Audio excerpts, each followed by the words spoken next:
Go. Good. Good, good, good, good. I'm streaming. Okay. Send that out. Good shit, good shit. Okay. How is that audio?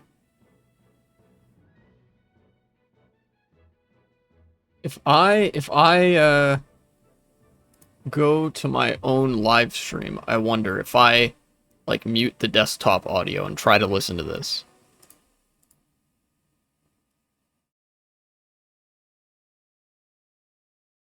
Okay, you can barely hear the desktop audio, so I'm gonna bring it up a little bit. There we go. Negative 12.8, that seems good. Okay, okay. I am gonna be practicing some Super Smash Bros. For the Nintendo GameCube. I'm going to Super Smash Con, also known as Supernova, next month. So, this is what you're getting. And the reason I'm streaming this, as opposed to streaming Mario Kart World, is that I'm also doing React content today.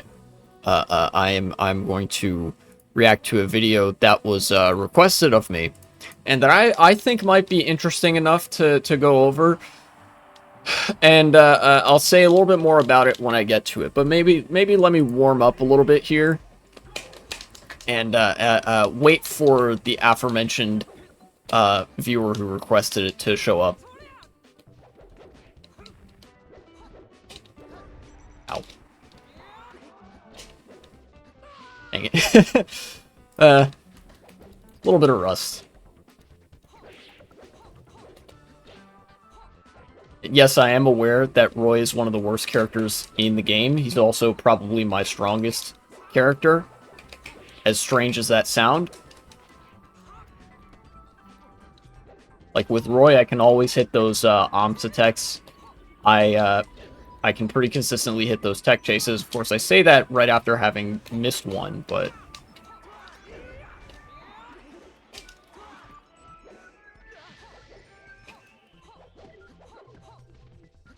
I don't know. I guess, you know, apt to the way that Roy looks. Whenever I play as Roy, I kind of feel like I am Joseph Joestar from Season 2 of, or Part 2, not Season 2, of JoJo's.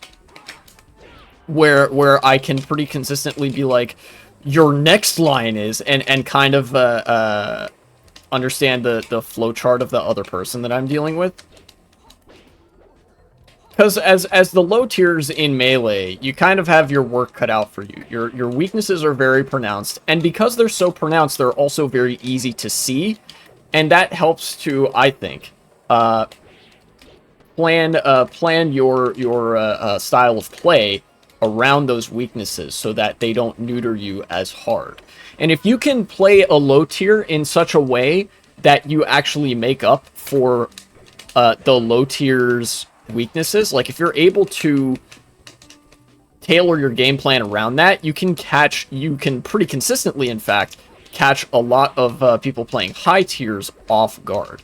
In a way, it's sort of like using the fact that it's a low tier to your advantage, because if you know the matchup, but your opponent doesn't, then, like, it would almost be better to play a low tier against somebody else than a high tier. Does that make sense? Everybody knows the Fox matchup in Super Smash Bros. Melee. Everybody knows the Falco matchup, the Marth matchup. These are some of the most played characters in the game. Who the fuck knows the Roy matchup that hasn't played against Zane when he's, like, shitting around on stream, or like, in 2023 when he went Zane for... Or when he went Roy for some tournaments when he went Zane. He's always Zane. That's, you know... We know that part. You know? Basically, the high tiers are the American soldiers going into Vietnam with, granted, very advanced and state-of-the-art equipment, but a complete unfamiliarity of the territory, and would get completely caught completely flat-footed by the low-tier Viet Cong who are using, like, 30-year-old rifles, but know the terrain like the back of their hand, and so the technologically inferior force wins.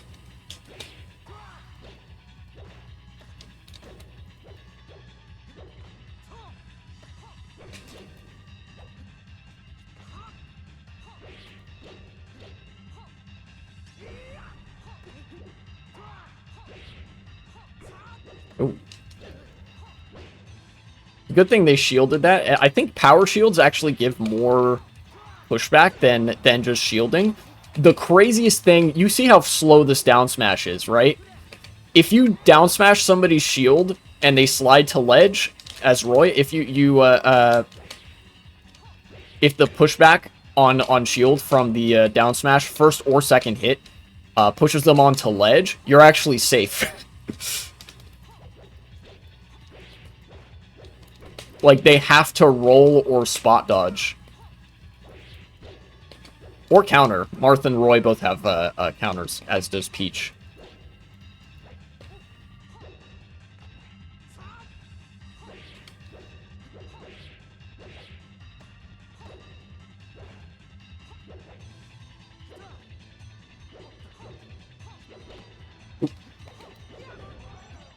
And I'm dead.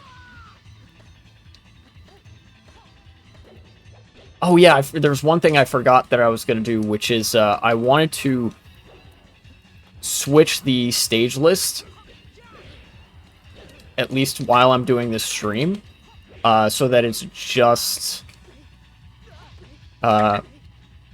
the default stages that are legal in tournament, because I'm playing with some custom stages enabled.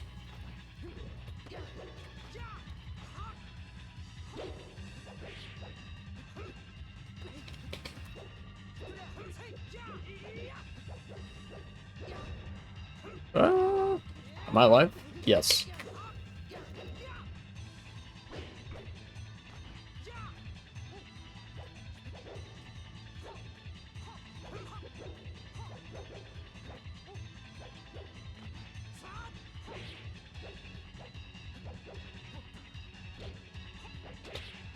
That meant to be up air, but sure, Nair is also fine. Done a couple warm-up games. Let's get the React Andy window ready. Okay. I scrolled down to the comments on this. This is about to be some extremely Hitlerite shit. Why Arab countries ban all Gaza refugees? Unfortunately, this is a thing that has happened. It's not just refugees from Gaza. Neighboring Arab countries really also don't want to take Palestinian refugees in general, whether it's from Gaza or the West Bank. This has been part of the refugee crisis of the 2010s, is that Israel keeps displacing people from Palestine as part of a broader ethnic cleansing project that was ongoing for decades before October 7th, 2023. And neighboring Arab countries did not want to take in Palestinians for a few reasons, mostly just because they hate ethnic minorities, and Palestinians are an ethnic minority, and they associate Palestinians with Israel, and basically they see it as like a debasement of their cultural and socio-political standing to be the cleanup crew for Israel after they, like, you know, conduct pogroms and mass expulsions of the Palestinians, which is an understandable sentiment from one perspective, but you have to understand that this is also a profoundly evil thing for these countries to be using as a justification, because you not taking said refugees would make you complicit in the expulsion and killing of those refugees if you can do something to help them and don't. Every refugee that's displaced from Palestine is potentially another witness in a international criminal case or whatever that could be testifying to the war crimes committed by Israel, by the IDF, by the IOF, and you know, yeah. Anyways, let's get on with this video. Again, I looked at the comments before this. I didn't pre-watch the video. It is some Hitlerite shit. These people are all... Look, let's just get a sample. You forgot, of course, you forgot the massacre of Lebanese Christians by Palestinians. Palestinians aren't the only group in history to become refugees, but their behavior in host countries is truly unique. These people could start a fight in an empty house. Just, you know, a million different Hitlers in the comment section. So that I think indicates the kind of video we're about to see, and I'm going in prepared to be very uncharitable to this video, basically saying, oh yeah, well, Palestinians are like stinky. Why does nobody want Palestinian refugees? It's true. And specifically, why has every Arab country rejected sheltering any refugees from Gaza? I've kind of already explained this, but there is also something not unique to Arab countries, but that is common to all nation states. There is a baseline resentment for the movement of peoples, if that makes sense. Like, the entire purpose of the nation state form, or I shouldn't say the entire purpose, one of the main functionalities and purposes of the nation state form is to restrict the movement of people both inside of and outside of your country, particularly as it pertains to entering your country or passing through. Sometimes if things get really bad, it can also involve people leaving your country. There are some countries that it is very hard to leave. But every nation state doesn't like immigration because, you know, the nation state form is cringe, and they are often, like, people don't fucking understand that immigration is actually good for a country if you can handle it right. It's just like a basic reactionary, it's like basic bitch reactionism. You know?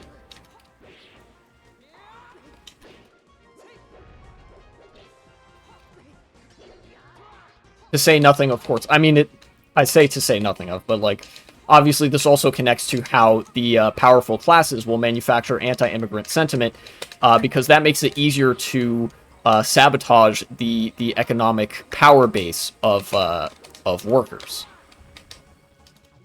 You know?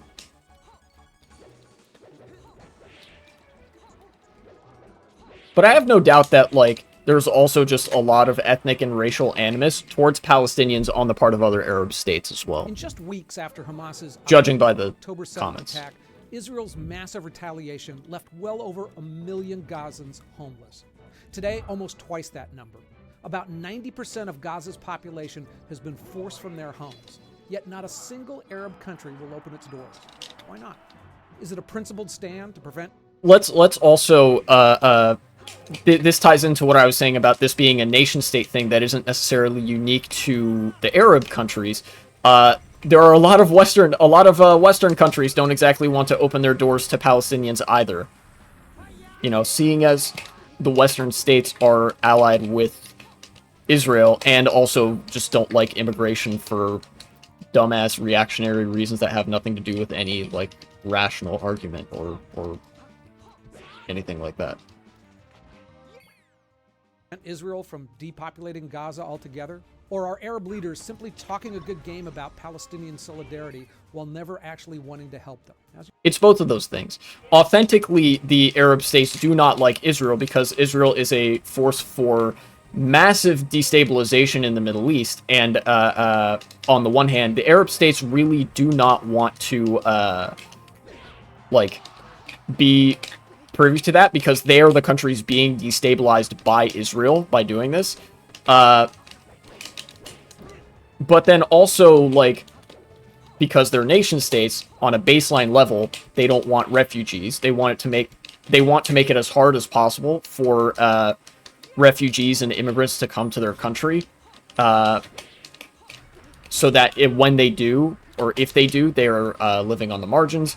And also, a lot of Arab countries just really don't like Palestinians. And also, the Palestinians are just kind of like a useful political cudgel for them to use, like, against Israel, while a lot of the petrostates have actually been kind of normalizing relations with Israel, at least a little bit. Saudi Arabia being the one that I'm thinking of here.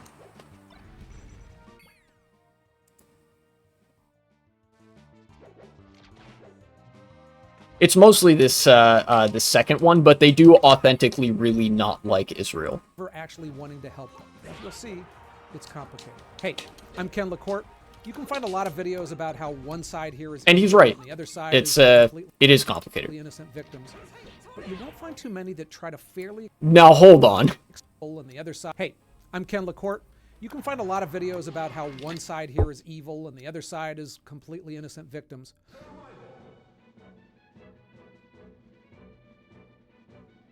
I don't like this approach already. I already don't like the framing that's being set up here. Because if we're referring to the Palestinian, like the political situation in Israel-Palestine, the ongoing genocide, and the long-standing historical, like, ethnic cleansing project, then yeah, actually, one side is vastly, like, disproportionately more evil than the other one, and any objective recounting of the facts would show you that, because Israel has always held, like, all of the cards in that situation, and have, like, constantly been trying to displace Palestinians as much as possible, while only, like, providing the thinnest veneer of, oh, look, they started it. Meanwhile, the Palestinians have literally never had allies. They are literally incapable of being as evil as the Israeli government and as Israel, because they have never had even one iota the power of Israel in their like same geographical position, if that makes sense. Also, the insinuation here that, like, oh yeah, because, like, look, I could be taking this a little bit too,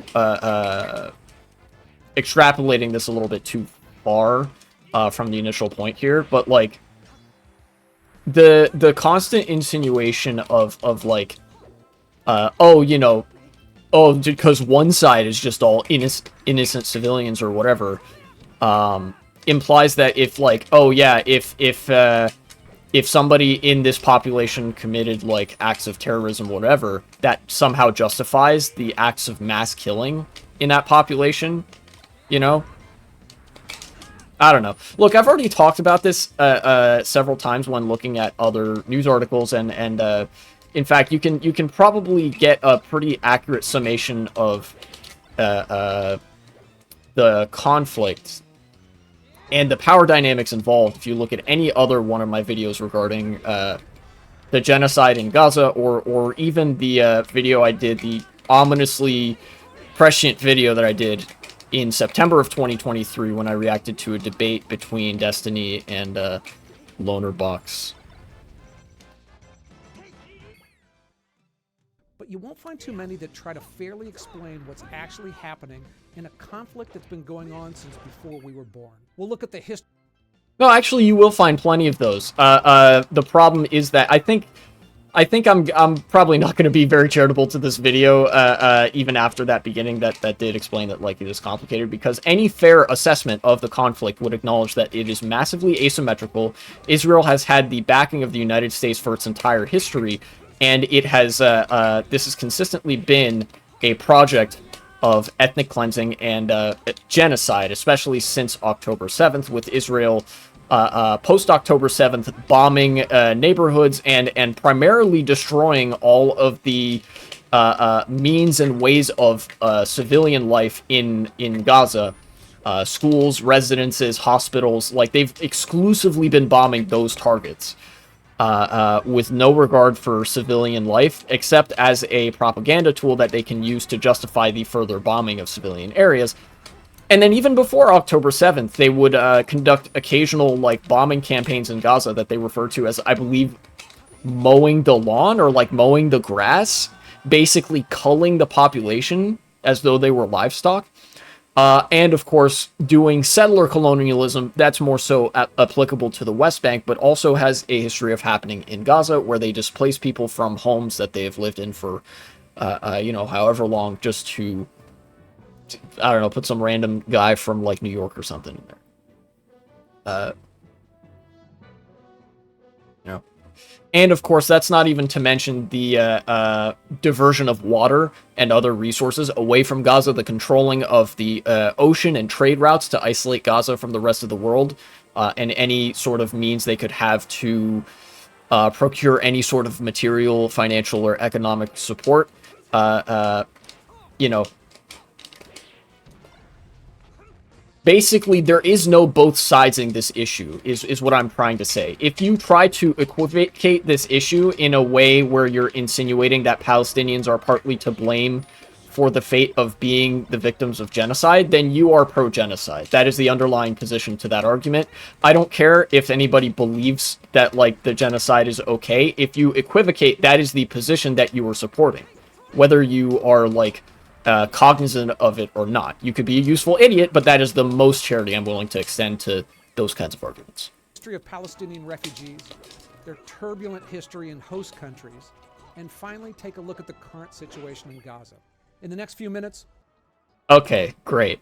So we're gonna go through. I'm assuming the second part is just gonna be look at all these bad things that Palestinians have done in other countries. This is an indictment of them as a group. Now let's look at Gaza, where they are all deservedly dying, or some shit like that. The current situation in Gaza. In the next few minutes, you'll understand a whole lot more about this. Like, that's the only reason you would put that first. Complicated situation. Okay, so the Palestinian refugee crisis began in 1948. During Israel's creation, about 700,000 Palestinians, about 85% of the Arab population in that region, they fled or expelled from their homes altogether. Palestinians call it Nakba, meaning catastrophe. Yeah. I hope he mentions the role of the British and Israeli state, or soon-to-be Israeli state, in the expulsions here. Because if it's just like, oh, they were expelled by who? I don't know. Then like, I don't feel the need to give this video the time of day if they don't mention it. Emptied out overnight. Families escaping on foot or loaded onto carts. They carried what they could, and today their descendants number almost 6 million people, the largest and oldest refugee population on Earth. Initially, that would be the diaspora. Nearby Arab countries, they assumed it'd be temporary. They set up makeshift camps and didn't try to integrate them into their countries, which is important because rather than bringing Palestinians into their societies permanently, they made a choice to house them separately, insisting their real home was Palestine and they'd soon return. Well, that didn't happen. The refugee problem... Okay, I appreciate bringing up the fact that Palestinians were not only subject to apartheid in Israel, but were also subject to temporary regimes of apartheid in other countries where they were, like, treated as non-citizens. Again, under the initial assumption that the displacement would be temporary, but, you know, that doesn't really excuse that. This is a civilian population that had been displaced en masse. And I notice he has yet to mention who did the displacing. I will fill in the blanks for you. It was Israeli militias, which soon constituted the newly formed Israeli state, and it was the British government. At the time, Palestine was a British mandate. It was a British colonial possession. And after the Second World War, the British basically carved out a bunch of land from Palestine to say, this is now Israel.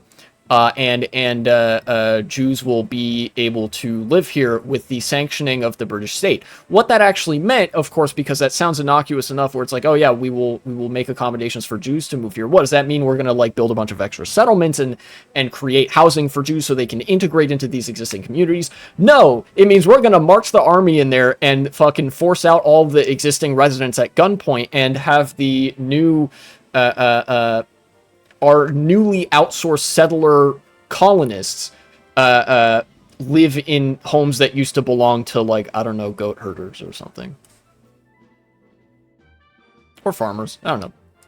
Wasn't solved within months or even years. Instead, it dragged on until today. The temporary camps turned into permanent fixtures. Sprawling settlements of tents, they eventually became concrete neighborhoods filled with residents, some of whom still held on to the keys of homes they'd never see again. And then, 19 years later, the situation worsened. During the Six-Day War in 1967, another massive wave of Palestinians, this time... Okay, this guy is leaving out way... I'm done with this. I'm done with this video, dude. This guy's leaving out way too much context. He has yet to mention Israel once, except for the fact that, oh yeah, when Israel was being created. He omitted, like... So far, we are 2.5 minutes in, and he is going through, we're about a minute into this, it looks like only like 2 or 3 minute long, section of, oh yeah, the historical context as to how, things got to the way they are now in Israel and Palestine. And he has not mentioned a single time the direct agency of the State of Israel in creating this crisis.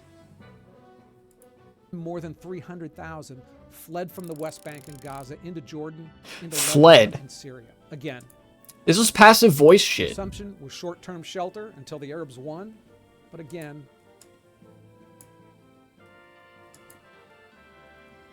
talking about territory that Jordan annexed, which they did.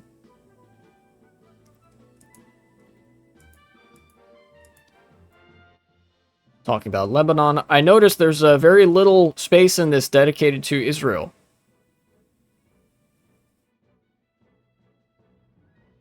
Yeah, okay. I don't feel the need to watch this video or react to it any further. This guy is not adequately representing the issue. Actually, no, wait, hold on. So we've established that he's poisoning the well in the historical context section. There's a lot of stuff about the Arab countries here, which, I mean, in a video about Arab countries is fair, but you can't do this and not mention how Israel was committing an ethnic cleansing project by displacing Palestinians. People don't just get displaced by, like, a natural disaster. That usually occurs for, like, 2 or 3 weeks, and then they get resettled elsewhere near the same town or in the same country. No.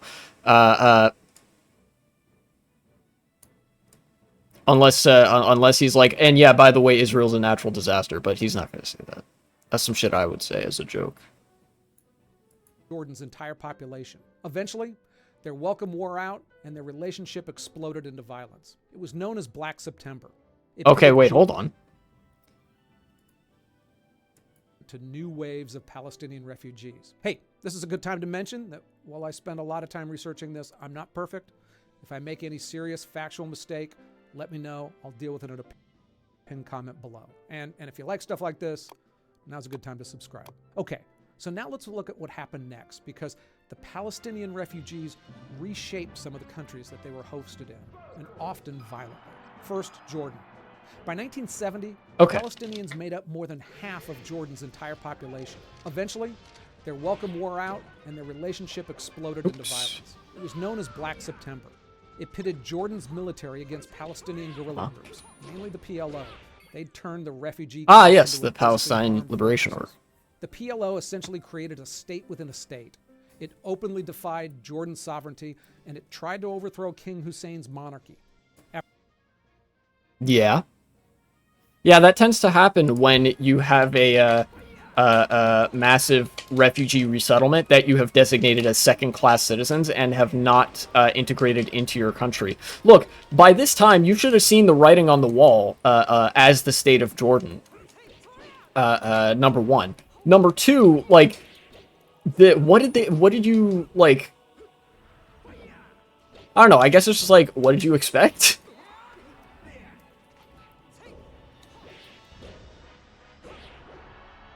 After fierce warfare, Jordan crushed the PLO, leaving about 3,400 Palestinians dead and tens of thousands expelled. Oh, so now the Arab states are... Jordan a painful lesson, and it would never again let heavily armed Palestinian factions operate on its soil. Actually, okay, here's the thing. Oh yeah, we learned a lesson not to let the Palestinians have political power. Dog. This is like broken Windows policing. You're just fucking bombing the community further into the ground each time. Most Palestinians by then had citizenship, but thousands were expelled, mainly to Lebanon. And Lebanon got even uglier as the PLO set up shop there. Damn, it's almost like tossing around a massive like diaspora community like a hot potato without giving them full rights or citizenship or integration into society has, like, necessarily violent consequences. That's crazy. Who could have seen this coming? And then you fucking blame the hot potato.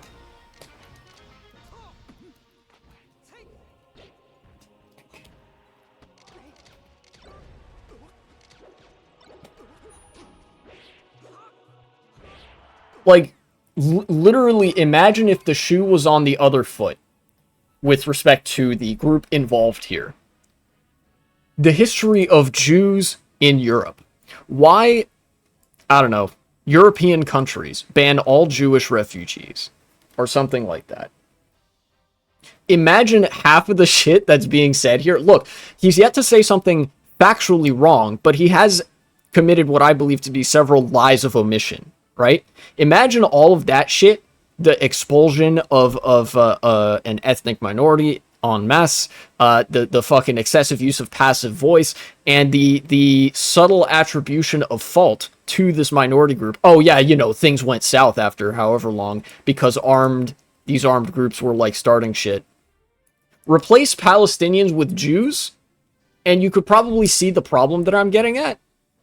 Citizenship, and they're viewed with suspicion by much of the rest of Lebanese society. Kuwait is another example of how quickly Arab solidarity with Palestinians could evaporate once politics shifted.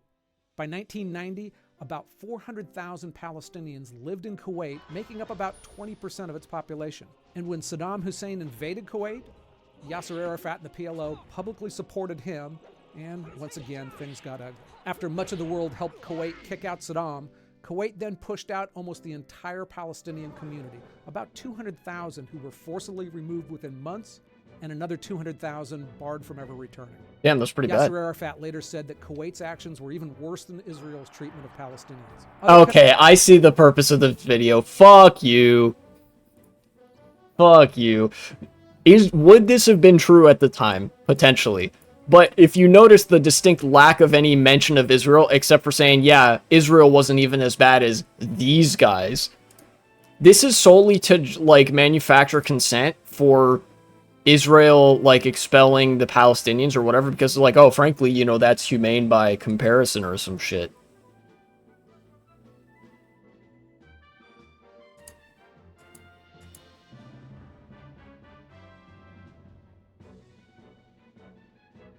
I think I'm done with this. I don't know the beliefs of this guy particularly, but I find this video to be pretty damn dishonest of a representation of the issue of Palestinian immigrants in these other countries.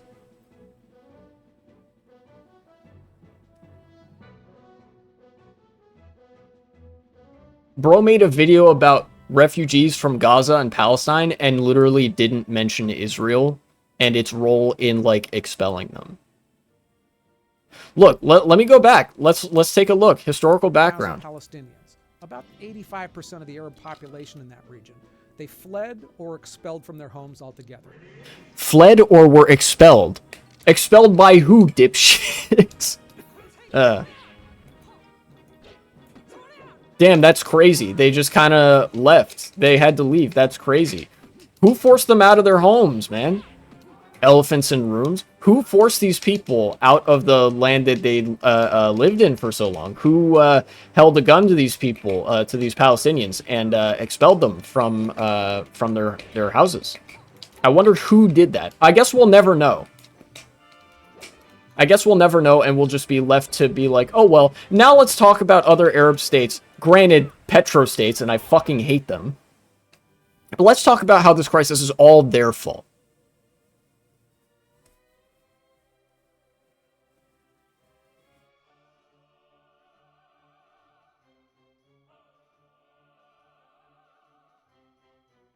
Dog shit ass video.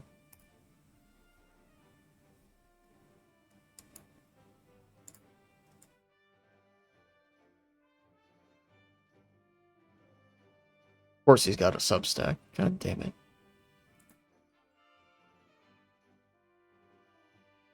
Oh, and I noticed as well, there's no mention of how few refugees countries in Europe and America are willing to take in. And by countries in Europe and America, I mean Europe as well as, like, Canada and the US.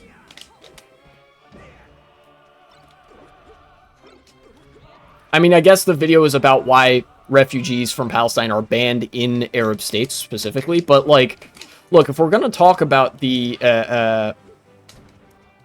you know, if you're making a video about the, like, the refugee crisis, you have to mention a lot of other countries where those refugees ended up going. You know, there are a lot of Palestinians that fled to places like France, or the Netherlands, or America, or Canada, or the UK. You know?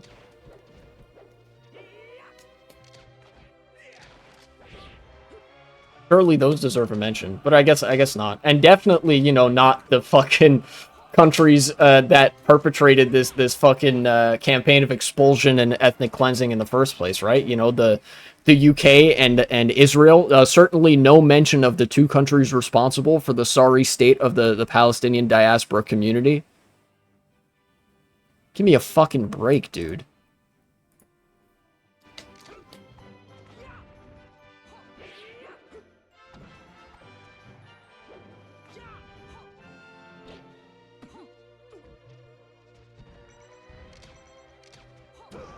That's actually, let me talk a little bit about, this is actually a really important video to demonstrate how you can lie using nothing but, like, correct facts, if laid out in a certain order, right?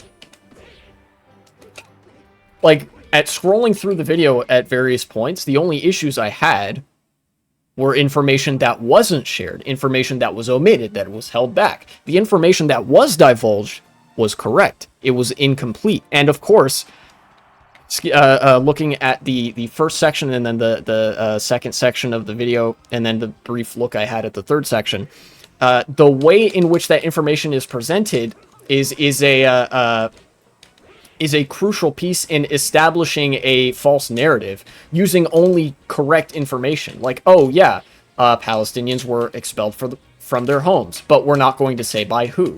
Palestinians were resettled into Arab states under a sort of assumption of temporary residence, right? And then, you know, violence escalated, but we're not going to, like, we're not going to discuss the treatment of Palestinians further once we have, like, established that, oh yeah, now they're forming violent groups. Like, the whole video is built up to make you make the assumption that Palestinians are just like that, and it's like they deserve to be expelled and all that. And it's like, I guess it's tragic or something, I don't know, but, like, you know, they should know better, and they should do better or something like that. I have zero patience for that kind of video. Like, there are certain things that I do truly have more patience for than others. This is one of those things that I really do not have patience for. This would be like hand-wringing, like, after the Warsaw Uprising, about, like, the, about how, like, Jews are widely maligned in all the countries where they're refugees or something like that.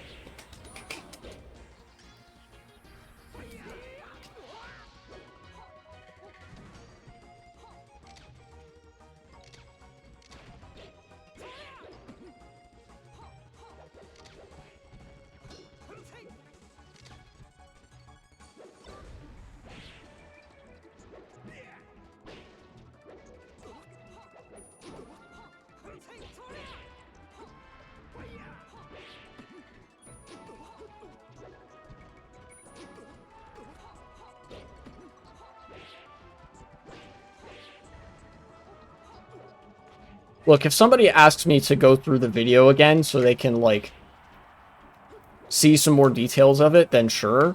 But, like, I don't know, man.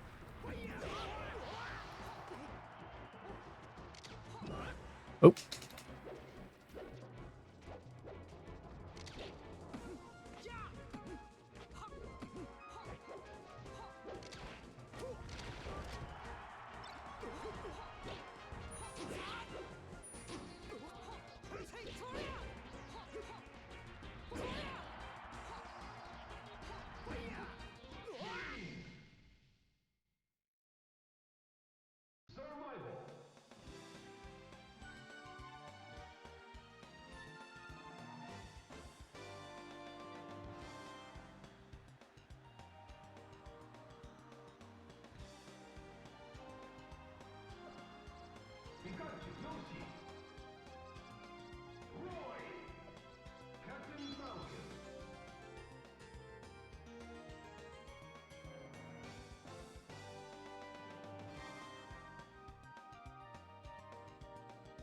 Yeah. Oh, actually, let me, there we go.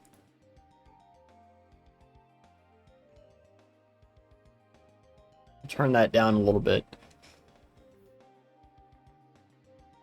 Man, that just kind of soured my mood. Not even gonna lie.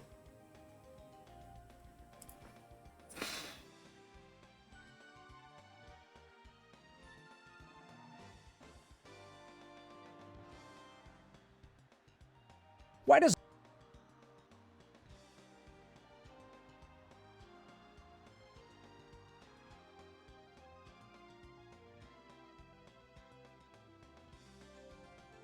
Yeah, wow. A lot of discussion on Palestinians without mentioning Israel.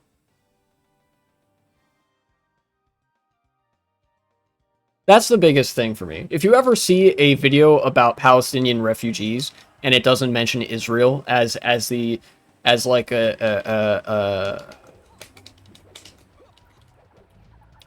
imperialistic force that has engaged in like massive like ethnic displacement, ethnic cleansing, and like genocide, basically. If they don't mention like directly the role of Israel in committing genocide against Palestine, against the Palestinian people, rather, and the ongoing displacement and continued displacement of the Palestinians, and how the Western world is complicit in that as like the main, as some like very main sticking points, even when you're talking about the fucking Arab states, then like I like I don't think there's any like room for that in the discussion. I think that's just like equivocation, no ifs, ands, or buts about it.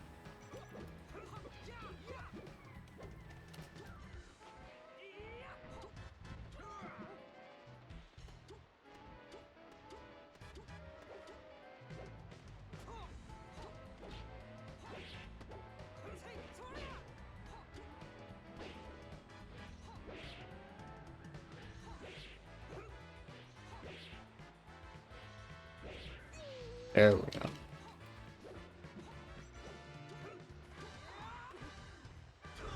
I'm dead as fuck.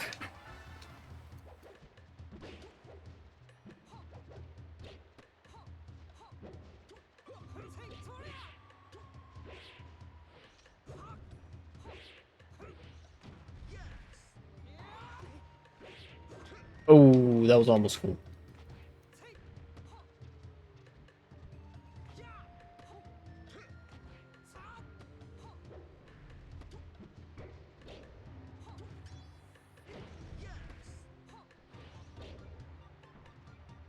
I wanted that to be weak up tilt, actually. Alright, get out of here. Man.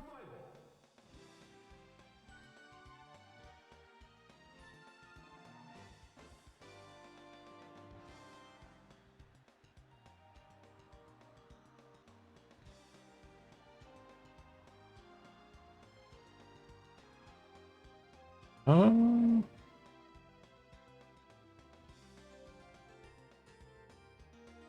do I want to talk about the Epstein files again and the fucking client list? Sure. Did you guys see the fucking Truth Social post? The Donald Trump Truth Social post? I'm gonna try to read it aloud here. So the far right has been eating itself over the Epstein client list, which the government has decided not to release because fucking, of course, they're all on the client list. They're all in the files, you know? Trump is literally like was Epstein's best friend before he died. I don't know. I don't know how they let that go on for as long as it did. I'm kind of surprised that they let those conspiracy theories run for so long. I guess because they just kind of knew that the Democrats weren't going to say anything because a lot of Democrats are also implicated. And also because it's like convenient fuel for anti-Semitism, I guess, because Jeffrey Epstein was Jewish. You know, so they like kind of let their extremely stupid conspiratorial base authentically make the leap of like, oh yeah, this is evidence of like the Jewish cabal actually, and then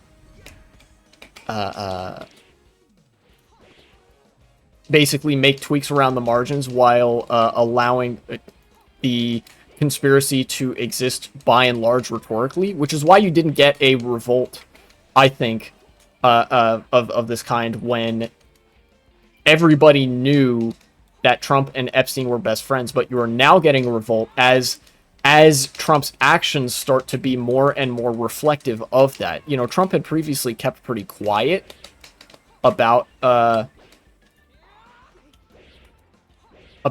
Epstein files and all that. They didn't talk about that, you know, conspiratorial, in air quotes, side of it that much. But now that Trump has spoken on it, he's been like, guys, shut up about Epstein. It's like it's nothing, because of course he's implicated. He is the fucking pedophile president.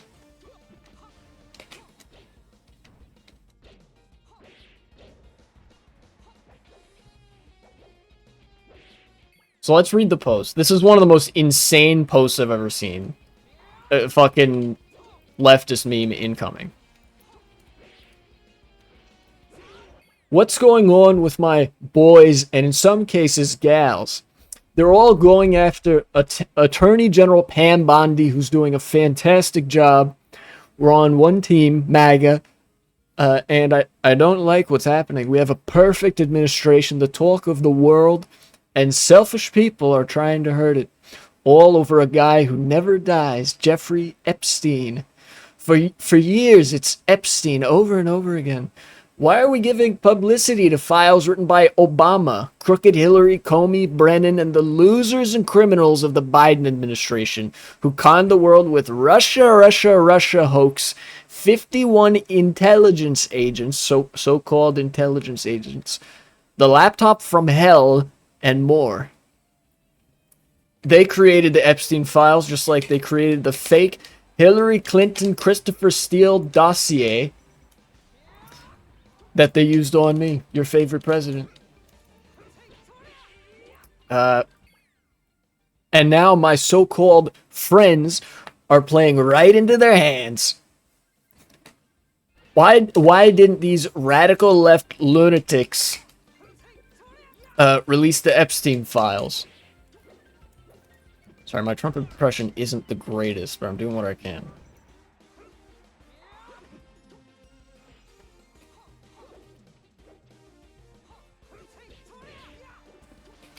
If there was anything in there that could have hurt the MAGA movement, why didn't they use it? They haven't even given up on the John F. Kennedy or Martin Luther King Jr. files, no matter how much success we've had securing the border, deporting criminals, fixing the economy, energy dominance, a safer world where Iran will not have nuclear weapons. It's never enough for some people. It's never enough. We were about to achieve more in 6 months than any other administration has achieved in over 100 years. We have so much more to do. We are saving our country and making America great again, which will continue to be our complete priority. The left is imploding. Kash Patel and the FBI must be focused on investigating voter fraud, political corruption, Act Blue, the rigged and stolen election of 2020, and arresting thugs and criminals, instead of spending month after month looking at nothing but the same old radical left-inspired documents on Jeffrey Epstein. Let Pam Bondi do her job. She's great. The 2020 election was rigged and stolen, and they tried to do the same thing in 2024. That's why she's looking into as AG and much more. 1 year ago, our country was dead. Now it's the hottest country anywhere in the world. Let's keep it that way, not waste time and energy on Jeffrey Epstein, somebody that nobody cares about. Thank you for your attention to this matter. White Wolf, I'm doing all right with the exception of having to lock in the fucking Trump impression for the most insane social media post I may have ever read. And also the fact that I partially reacted to one of the, well, maybe not one of the most dishonest Palestine videos I've ever seen, but it was up there. How about you? How are you doing? So that's the state of Donald Trump's brain on Jeffrey Epstein and all that, and I think that made the difference. I think that makes the difference between the reaction of MAGA in sort of the difference between how MAGA reacted in years past when like there was obviously like evidence that Donald Trump and Jeffrey Epstein were the fucking best of friends and shit. And now when the government made a big show of like the Epstein files and releasing the client list and whatever, and then they just kind of didn't, you know?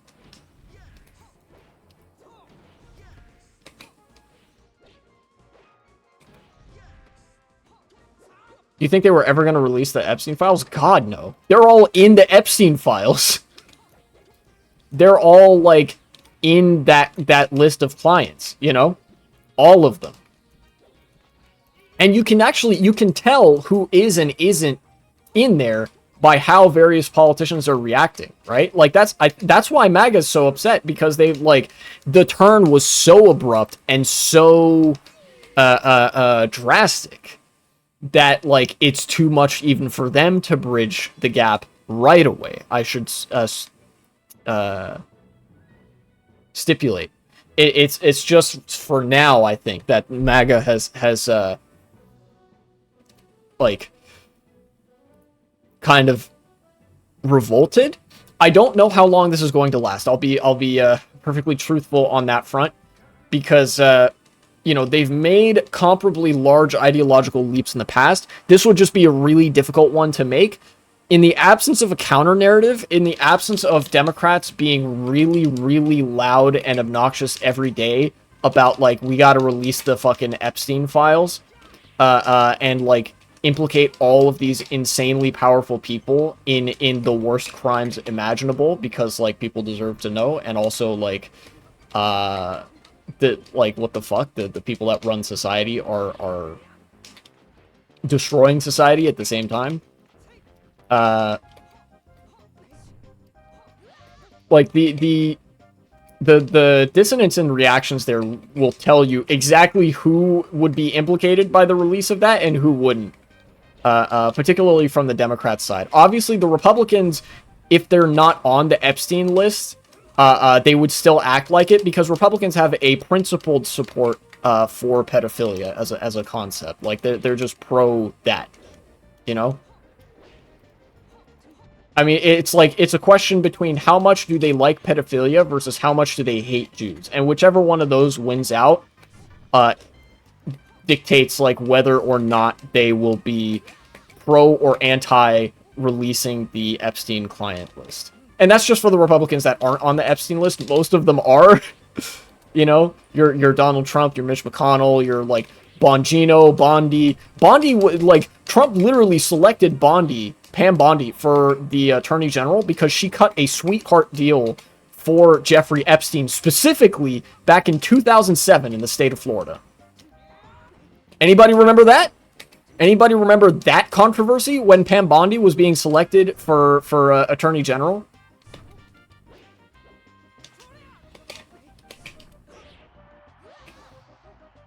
Prison's gonna run out of space if they release that shit. It's fine. We'll just release a bunch of, like, low-level drug offenders. You know, so it's not like they're a meaningful threat to society.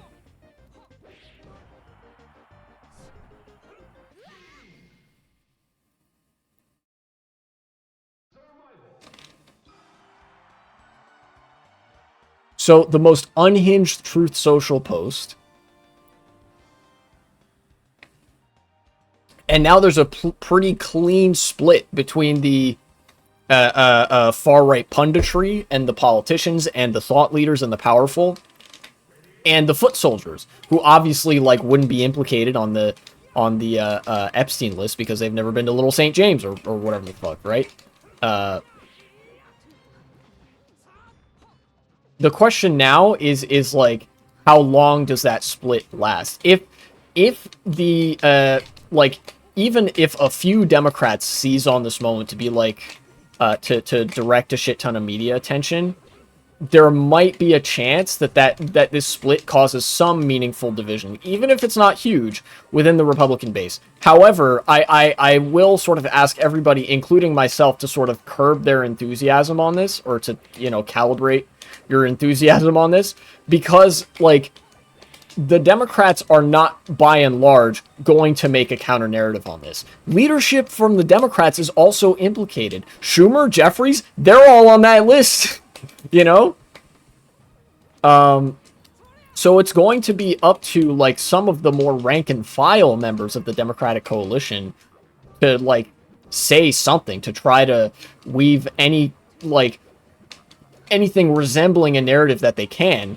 But it's going to be an uphill battle if, like, the political leadership and also all the fucking news media outlets are compromised by connections to Jeffrey Epstein and other such people in that sort of power broker style of relationship, right? So, understanding that dynamic and those incentives, over time, the right wing is going to fall in line again. The difference is, some of them actually will, because there's a very real conspiratorial streak, and they've for the first time been told, no, you can't have this like conspiracy. You're not allowed to exercise your peasant brain in this way. I think that is going to leave a still relatively meaningful schism behind. I don't know if it's going to be 1% or 5% or 10% of the MAGA coalition, of the far right coalition that is like long-term affected by this, but it's not going to be nothing. They will be able to get most of them back to their side. They will be able to get most of their base to either forget about Jeffrey Epstein or to gaslight them into believing that none of that shit was real in the first place and was like made up by Democrats or something. You know, like I said, they've also been they've been workshopping their rehabilitation of Jeffrey Epstein on Twitter. One way or the other, most right-wingers are going to fall back in line to the whole, like, to the party narrative, because they have the means and will to craft a narrative where the Democrats do not. But I think this is a powerful enough ideological shock to some people, to the extent that, like, MAGA as a base believes in anything. You know, you've got a number of, like, internet conspiracists who don't necessarily know their way around politics that well, but do believe, like, in a lot of the conspiracies they see. Those kinds of people, I feel like, are going to be the most likely to be, in the long term, disaffected from the Republican coalition. Does that make sense?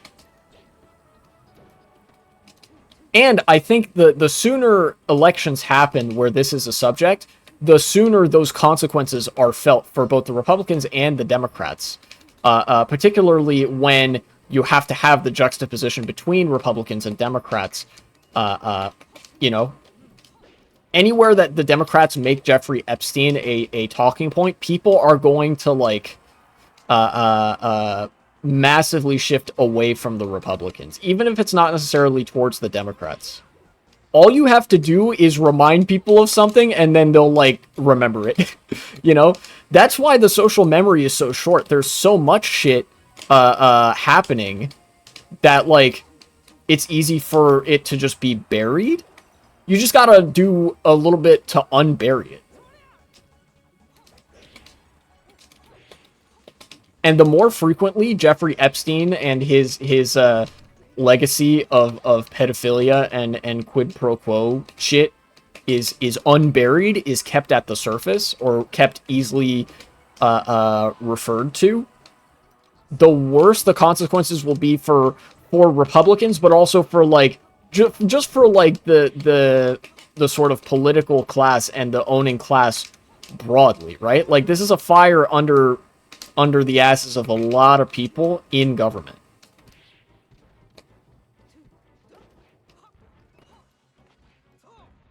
Even MAGA believers don't know what they stand for? Yeah, because it's about vibes. And to the extent that there is a vibe, it's like, what is it? It's like, oh yeah, kill all the pedophiles. It's like very baseline tribalistic, which you know, the baseline is the insult, not the tribalistic. Everybody's tribalistic to a certain extent or another, right? What I'm saying is, like, that ideological incoherence is present in spades until you get to their like one subject of interest, which for a lot of these people is like internet conspiracy theories. Seriously, it's like true crime for white guys. You know? And sometimes it's just true crime in general, which the white women love. Although, you know, white women were already apparently the most comradely demographic of people because they're like the best educated, so, you know. Please give me Snow Bunny points.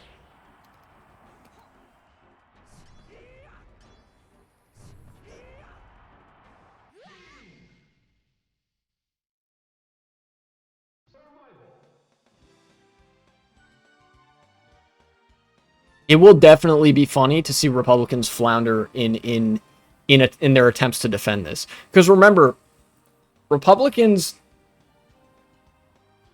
fear their base more than the Democrats do. But a lot of them are still establishment hacks that hate their base, right?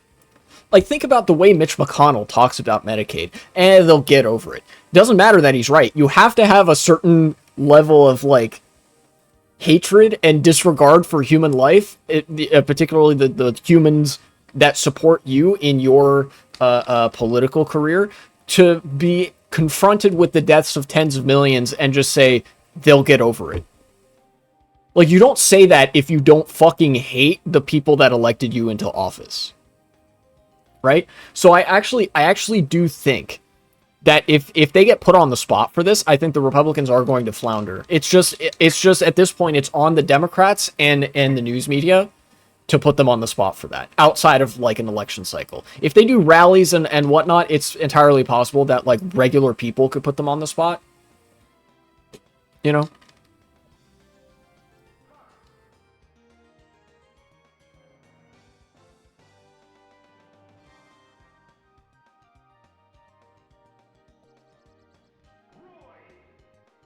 Bro, why are there so many ad breaks? I swear I didn't set the ad breaks to be this frequent. I'll have to double check that.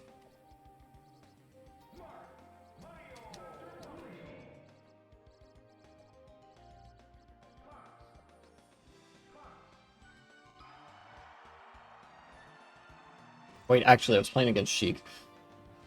Fox and Roy are surprisingly similar characters insofar as game plan in this game. Like, when I play as... Despite the fact that the wave dash timings are very different, like, if a well-developed Roy game plan translates surprisingly well to Fox, it's not necessarily the same the other way around. As Fox, you can afford to be much more offensive. See, like, what I did there, you cannot get away with that level of aggression as Roy. But, like, the tech chasing patterns and like, as Fox, you do a lot of short hop up air.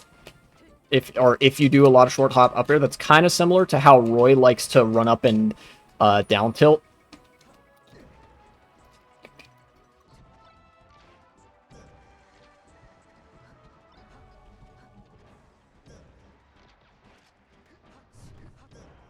There we go.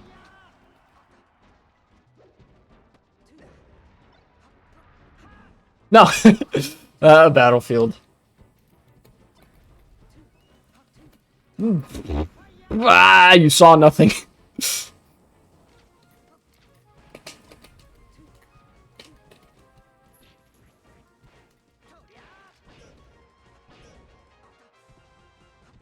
Nope.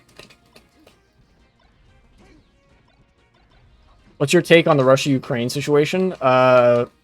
What do you mean? Just like the invasion? It's bad that Russia invaded. You shouldn't invade other countries. That's pretty bad, I think. I mean, it's destroyed both Ukraine and Russia. Like, you know, fucking 3-day special military operation my ass, right? But that's kind of obvious shit. One less obvious thing that a lot of people don't think about is that, like, this is actually kind of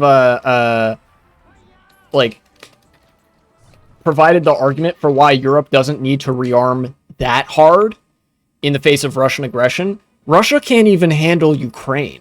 How do you think Russia's gonna fare if it tries to land invade Poland, the Baltics, and like fucking, I don't know, Finland, like any other group of countries that it borders that are in NATO? It like, even if you don't account for nuclear proliferation and nuclear responses, Russia is fucked any way you slice it. They're not in a good economic spot. It honestly wouldn't even matter if they took the, like, even if you made a massively charitable hypothetical situation to Russia where they were somehow able to push through Ukraine's defenses, have like a miraculous breakthrough, which also isn't going to happen because it's fucking World War I out there, and took all of Ukraine, Russia would still be fucked. Hell, Russia is like the least fucked position that Russia could possibly be in is if they were like in this current position of like a stagnant Ukraine invasion, but then like slowly pulled back and like tried to reset to the pre-invasion status quo.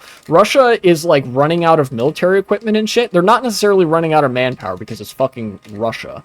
But their economy is like horrid, and like their entire economy has been hollowed out by the fact that they're committing so much to this war effort that has basically gone nowhere since like 2 years ago. You know?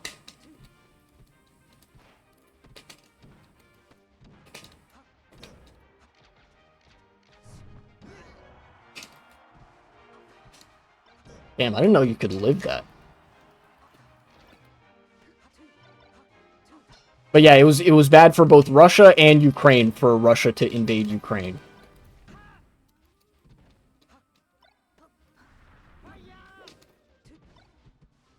Honestly, I kind of don't know what Putin was thinking he would accomplish. I know what he wanted, right? I know what Russia wanted to do in invading Ukraine. They were trying to basically rebuild a Soviet Union-esque like protectionist trade bloc.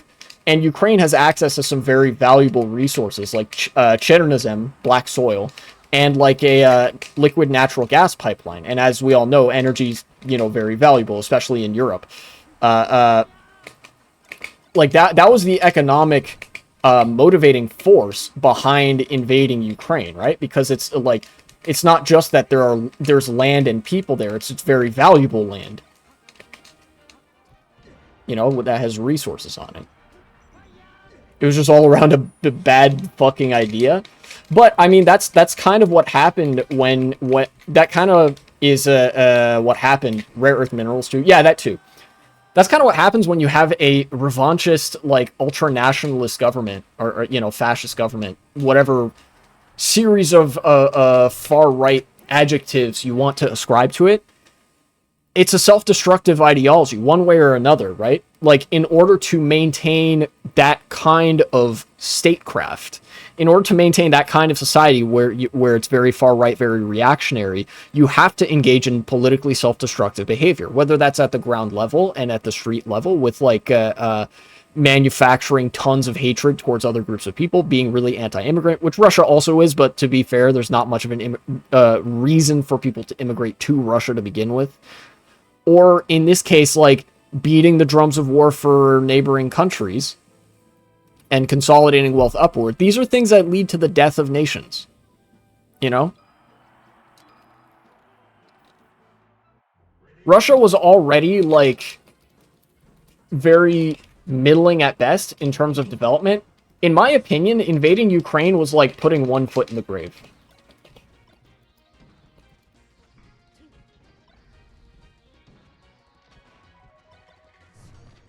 I don't know. I hope this just, like, the unfortunate reality of the situation is it looks like because of the attitude of the military-industrial complex in all this, particularly the Western military-industrial complex that is supporting Ukraine, it seems like this is going to turn into a forever war, right? I am pro-Ukraine receiving support from the West or from whoever wants to give them support, but understand, the West is not pro-Ukraine winning the war. The West and the particularly what I mean is the military-industrial complex, like all the defense contractors and the Pentagon and that sort of thing, they don't want Ukraine to win. What they want is for Ukraine to keep fighting indefinitely. An active war means like new testing grounds for military equipment, weapons, devices, communications, whatever. Like all the shit that's like tested in a lab, Ukraine now presents a real opportunity to get like actual field testing in for it. So I occupied the based anti-war position that Ukraine should win this war very and seek either like a diplomatic solution or a peace treaty or whatever that has beneficial terms for them, i.e. Russia not invading again, as soon as possible, where Russia is pro-Ukraine losing the war, in parentheses, ceding a bunch of territory and resources, and the West is pro-nobody winning the war because they just want them to keep fighting. That way, more money can be siphoned out of the real economy into the fucking military-industrial complex economy, where things, instead of like going to benefit society, you kill as many people as possible. That's the whole purpose of the military-industrial complex, and that's why I think the conflict has taken a turn the way it has. In a way, I think it was always inevitable that modern warfare that doesn't involve nukes was going to just become a World War I-esque slog of trench warfare. But it was not inevitable for this to necessarily be a forever war, if that makes sense.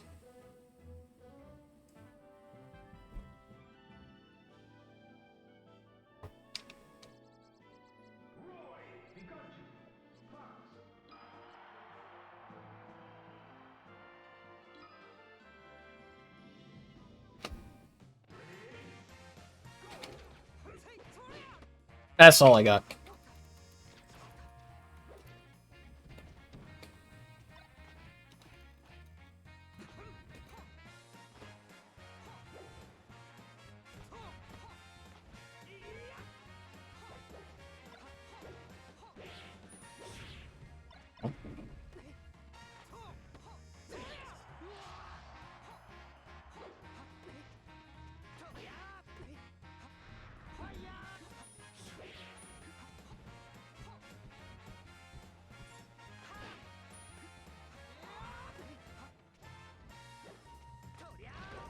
Oops.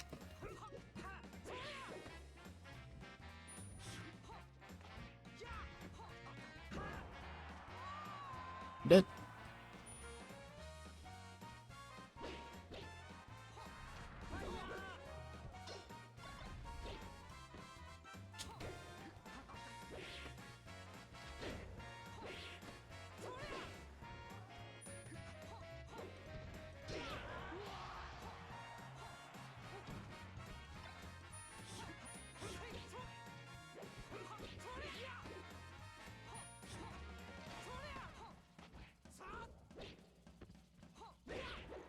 Okay. Oh, damn it. I said I was gonna change the stage list so that it would just be the regular stages, and I didn't. Oopsie. I forgot. Hee hee.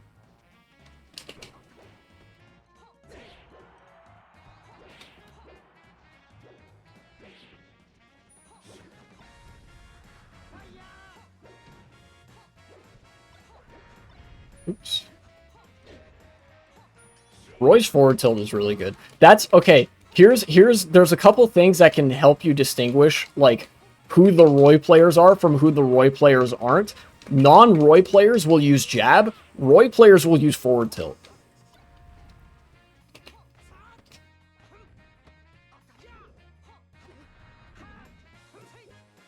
Also, if you're a Roy player, you know that the utility that weak up tilt can actually have.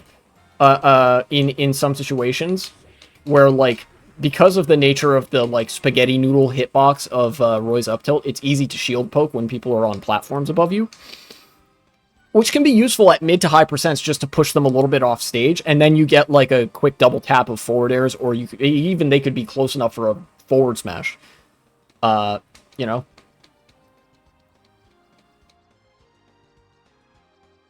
Let's disable some of these.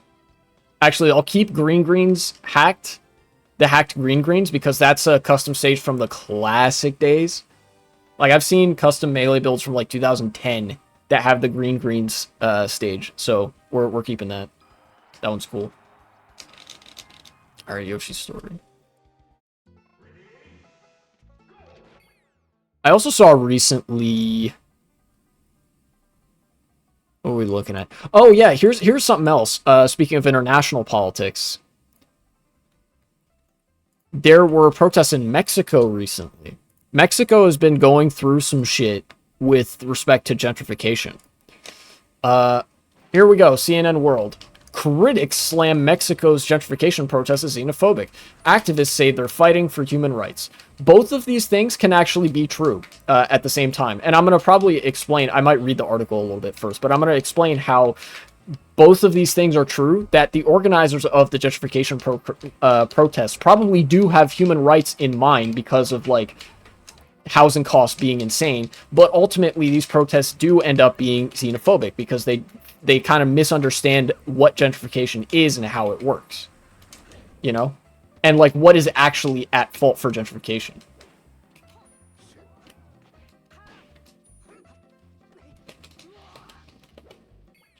Let's get to reading. This is from CNN World, so they're probably gonna be like, you stupid morons. Being anti-gentrification is actually they're probably gonna like kind of agree that it's both, like anti-gentrification and xenophobic, but they're like, I have a feeling that they're going to imply that being anti-gentrification is the bad position actually. Like that is xenophobic and you shouldn't do that because CNN is owned by fucking real estate moguls and shareholders who benefit from gentrification. The words "Get out of Mexico" are still visible on one shop window as protesters violently kicked in the glass pane.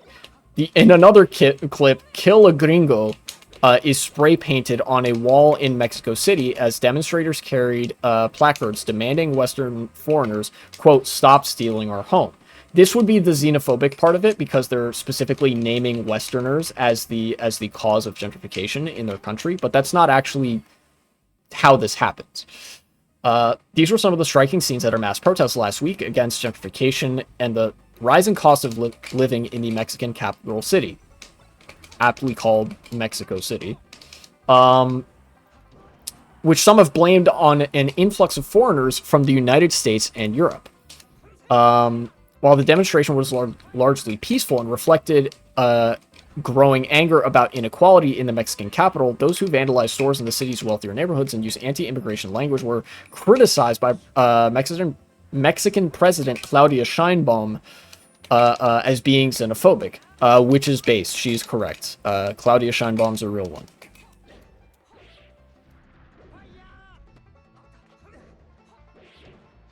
So she probably actually knows how this shit works.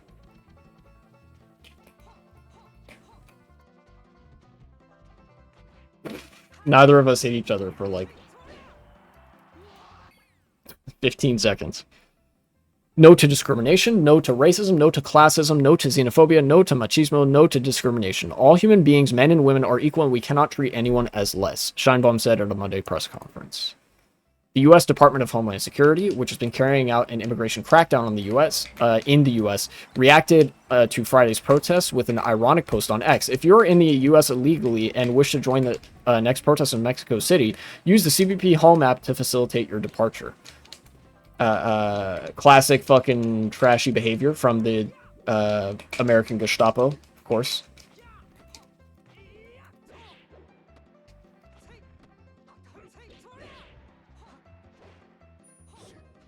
See, that's what I'm talking about though, with that weak up tilt. Like, that was a really good range for something like that. Of course, that time I got it from a down tilt, but the rallies in Mexico City mirror protests that have erupted in cities like Barcelona and Paris against skyrocketing costs, which have been blamed on over-tourism, short-term home rentals, or an influx of people and businesses with higher purchasing power. The influx of people and businesses is a natural part of a world in which people are generally free to move around, but there is something they highlighted that is a very valid issue, that being the short-term rentals.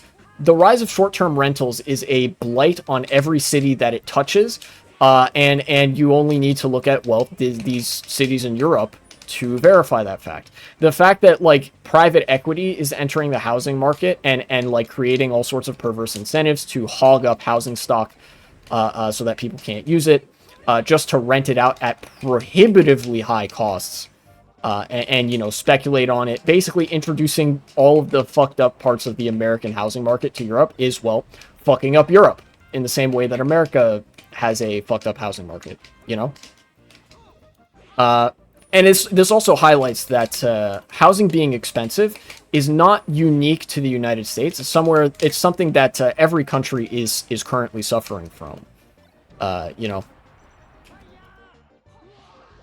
But the solution is not to kick foreigners out of your country. That would fucking collapse your country. No, you want more people moving in. You want more people coming to your city, your country, whatever.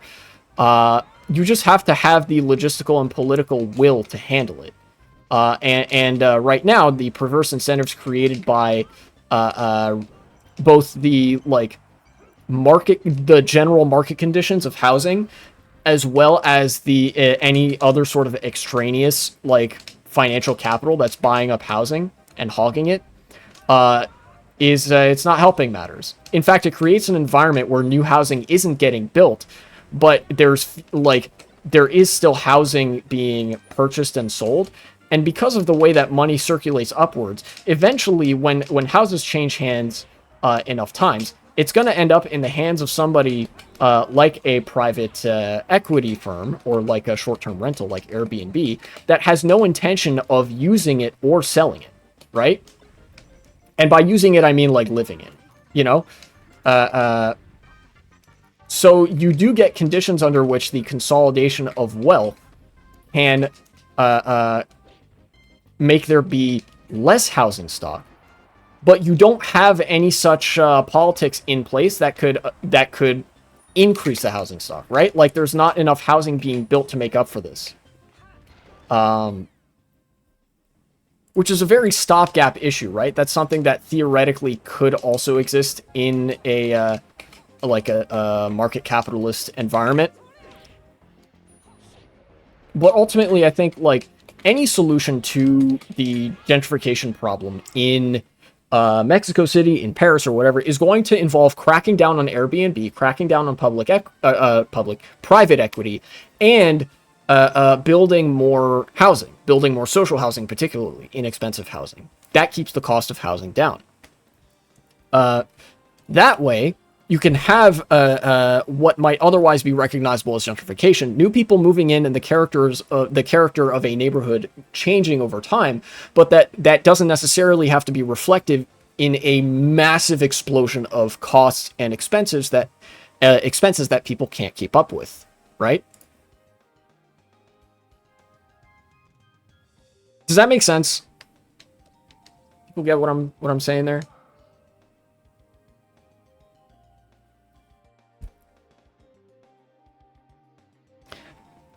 Frente Anti-Gentrificación MX, one of several groups that helped organize the protests on Friday, compared gentrification on social media to a new form of colonization in which the state, institutions, and companies, both foreign and local, provide differential treatment to those with greater purchasing power. See, this is more accurate. That's more correct of an assessment of like how gentrification works, because it is a state-driven process. It is driven by the guarantee of the legal authority of the state to protect corporations and like private equity as they reduce the amount of housing available, and that is like, that's something that like massively contributes to driving up the costs. And of course, it is also like, it bears mentioning that it is also the authority of the state that drives the decision not to build more housing. So I think that is like a way better way to characterize this, rather than blaming it on individual foreigners who, yes, might have more purchasing power because of like the US dollar or whatever. You know?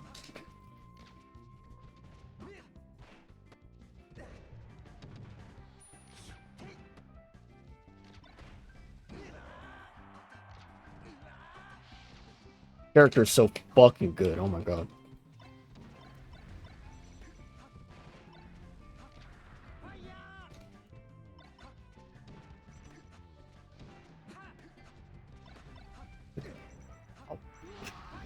I DI'd that so bad.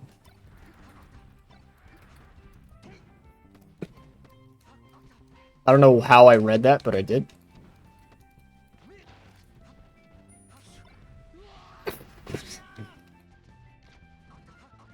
You know, I've figured out that, like, I do like to play Fox on occasion. I try not to, like, lean on him too heavily. I have a very don't try this at home kind of Fox playstyle.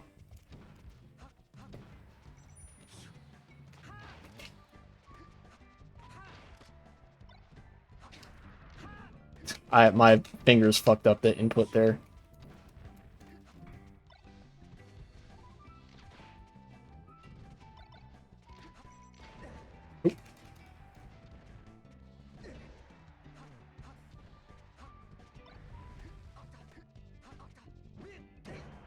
Am I dead? Yeah. Damn. Stage is so small.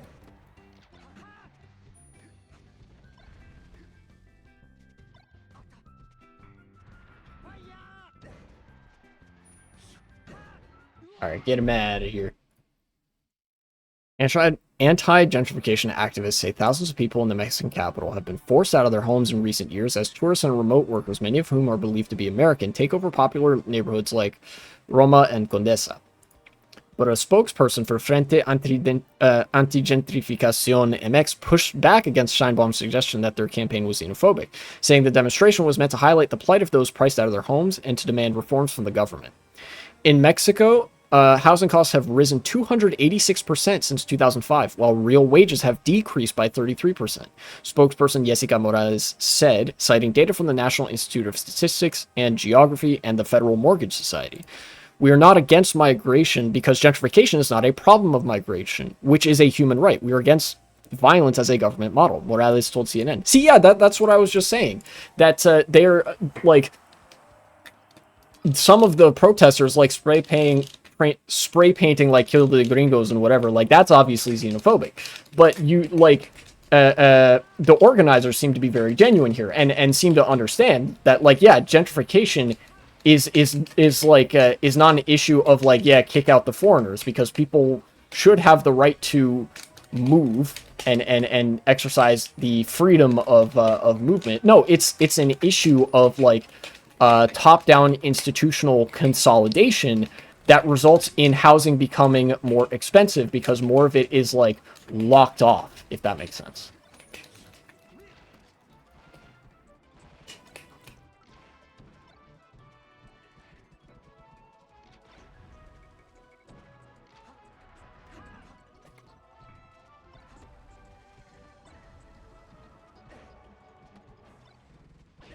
Oops.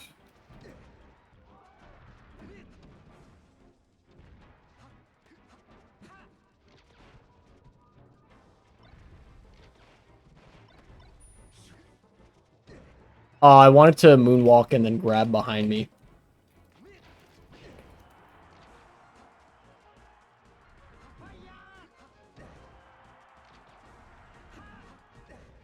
Damn it.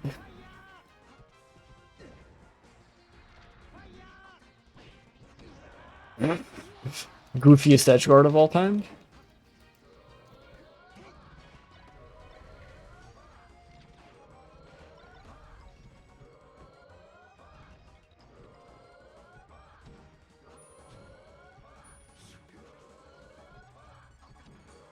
I really just tried to shield drop when I was on the ground.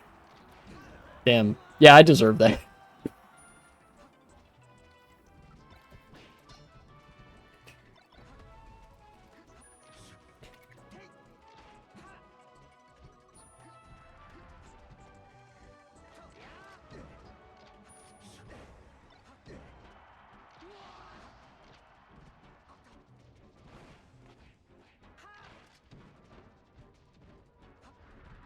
Oops.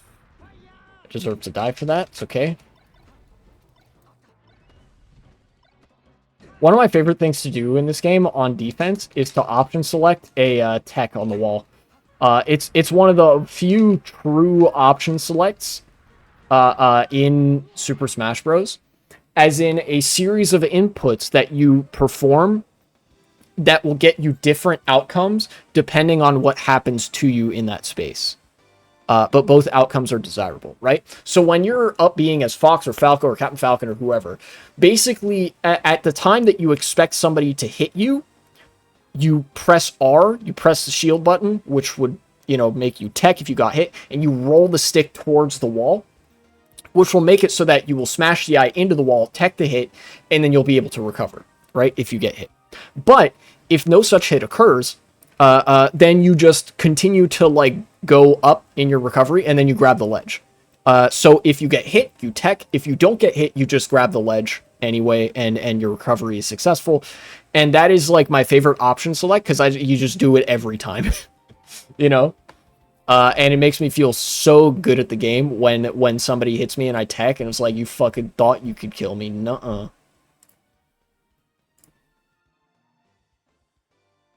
Anyways. Not a new phenomenon.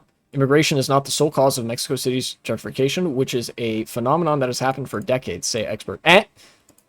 Immigration is not a cause of the gentrification, right? Like, the reason that gentrification happens is because new people move in, but the neighborhood doesn't grow. It's just like a changing character of the neighborhood that isn't, like, accompanied by the development of new housing or new shops or whatever. Being priced out happens when, like, you can't afford to live in the same place anymore, which isn't something that happens when other people move in. Does that make sense? Like, to the extent that people get priced out, the cause isn't immigration. The cause is, like, your fucking landlord and the state. If we're talking about, like, the price of rent and mortgage, they choose to increase the rent and the mortgage. They're making money all the same.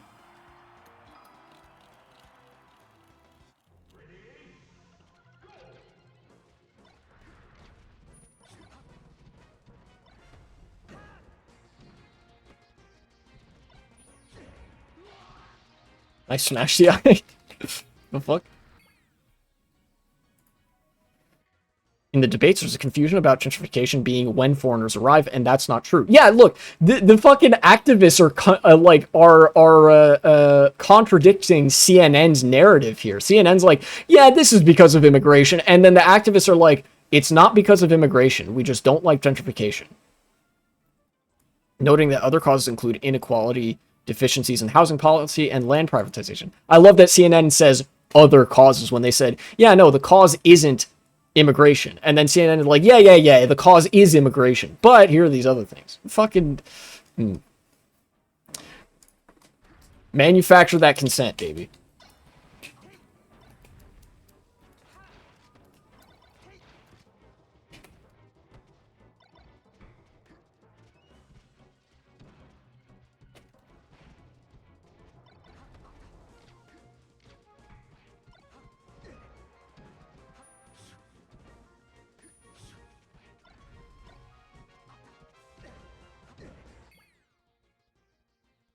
Not all foreigners gentrify, nor are only those who gentrify foreigners. Yeah, nor is a significant migration process necessary for gentrification to occur. Gentrification is based on inequalities in such a way that it's not the same thing.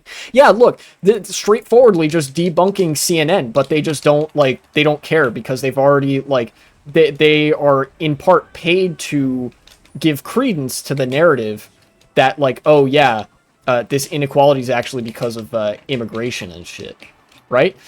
Like, not all people who are from another country will end up will gentrify a neighborhood. Not all people who gentrify a neighborhood because of their, like, wealth and income and whatever are foreigners. And, like, so that, like, based on that lack of relationship, then there's no connection between gentrification and being from another country necessarily. You know, the only thing that has a causal relationship with gentrification is income, wealth, and the control of property. All of which has to do with the state policy. You know, just what they said, what they, like, the lawyer, Carla Escoffier. But the arrival of short-term rentals like Airbnb and remote work policies during the pandemic have turbocharged the gentrification debate in recent years. Since 2020, a new phase of gentrification has begun, one that has worsened. Said Esquiofe. It's been driven by digital nomads and short-term rental platforms like Airbnb. And therein lies the problem, is that the Airbnb. Right? Because Airbnb is like a vacuum. That's like what reduces the actual amount of housing available. It's a short-term rental. People don't actually live there. And they charge, like, short-term rentals, it's like a hotel. They charge insane rates for people to stay there, like, on vacation or on a tourist visit or some shit. You know? But because it's owned by, like, this short-term rental company, people aren't allowed to live in that house, right? Unless it's like somebody using the platform who lives in there like in the off season and they rent it out during the, you know what I mean?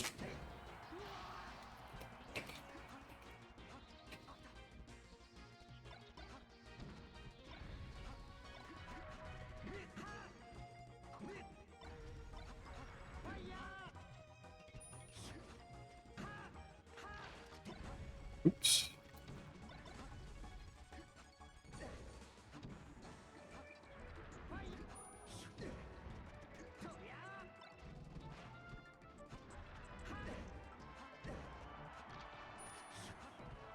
No, that meant to be short hop off the platform, but I'm silly, so it didn't work.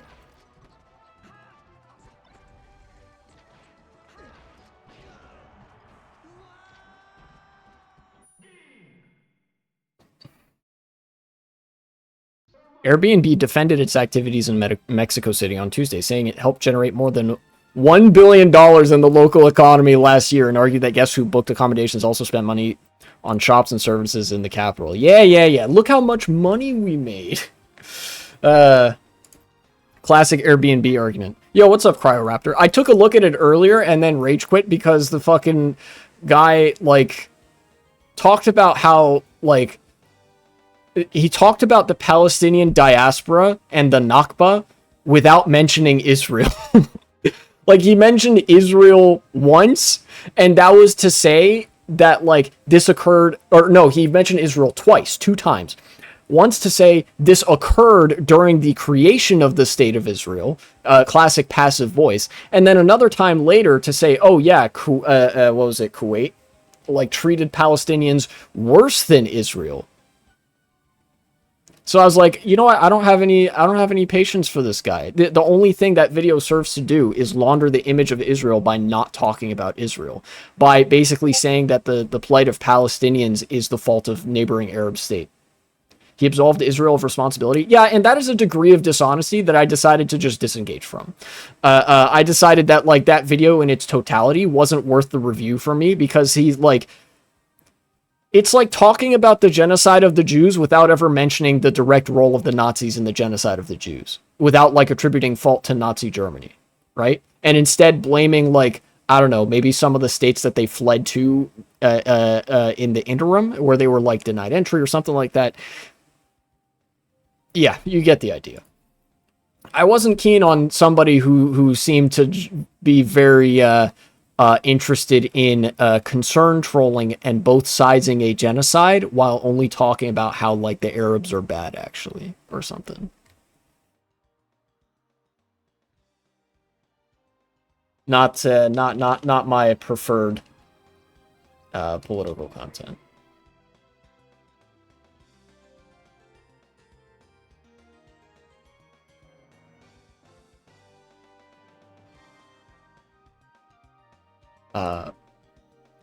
But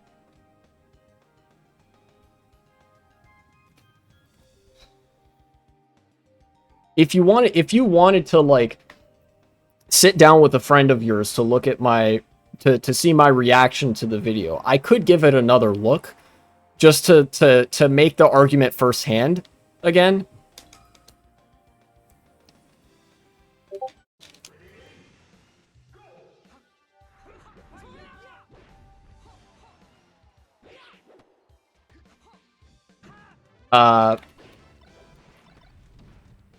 But I might have to wait a few minutes until I get to the end of this article about gentrification in Mexico.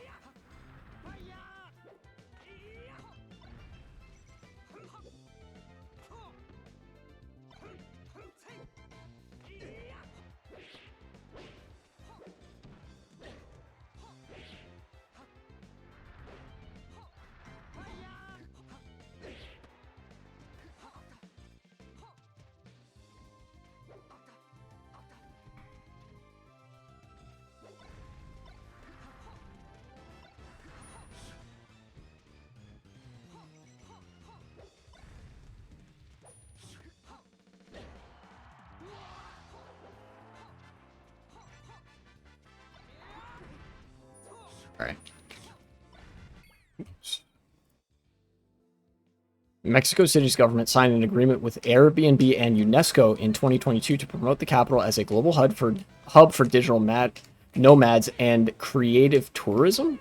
Scheinbaum, who was the mayor of Mexico City at the time, presented the initiative as a way to boost the local economy. Now, that's something I actually disagree with. Curious that nobody who was critical of Scheinbaum could actually bring up that when she was campaigning for the presidency. Almost like they were all just feds or whatever. Don't torture yourself if you don't want to. I was tipsy last night. I didn't want to say that to my mate's face. It was Israel apologism, but you get what I mean. Yeah, okay, I gotcha. Yeah, no, I mean, I don't know how to tell this, but like, dog, it's just Israel apologia. My assessment of it was he didn't necessarily say anything. Nothing that he said in the affirmative was necessarily factually wrong, except for the part where he said that, like, because this video was post October 7th, right? He said that the Kuwaiti government treated Palestinians worse than Israel, which is, like, I would consider that just a straight up lie, like factually untrue as well, to the extent that you can measure that, right? But most of the dishonesty in that video is purely lies of omission. So if you're a little dumb to the history of the region, like I will fully admit to being, then and you like also don't have the critical thinking skills to kind of fill in the void or be incredulous of the void that's being created there, then like nothing's going to seem wrong. He doesn't say, and like none of the things that he says individually are necessarily incorrect, right? Like all the atrocities and apartheid regimes that Palestinians endured on the part of the Arab states surrounding them did really happen, and that was really bad. And it's also an indication that the Arab states are not necessarily the ally of the Palestinian people; that they are also these imperialist states that don't care for human rights, you know. But we knew all that, right? What he curiously omits is the order of magnitude greater violence that was committed by Israel to Palestinians to expel them from their homes. There's literally a point at the beginning of the video where he is describing the Nakba and does not bring up the government of Britain or Israel a single time. Starts off being fairly sympathetic to the Palestinians and surfacely vilifies them. Yeah, that was part of the narrative that was being created. But already, like, it starts with a glaring red flag that he talks about the Nakba without ever saying who did the Nakba. It was like, oh, damn, that's crazy. All these Palestinians just randomly had to flee from their homes and were expelled. Expelled by who? If your only source of information was that video, you would never know who expelled all the Palestinians because he never says so. You know?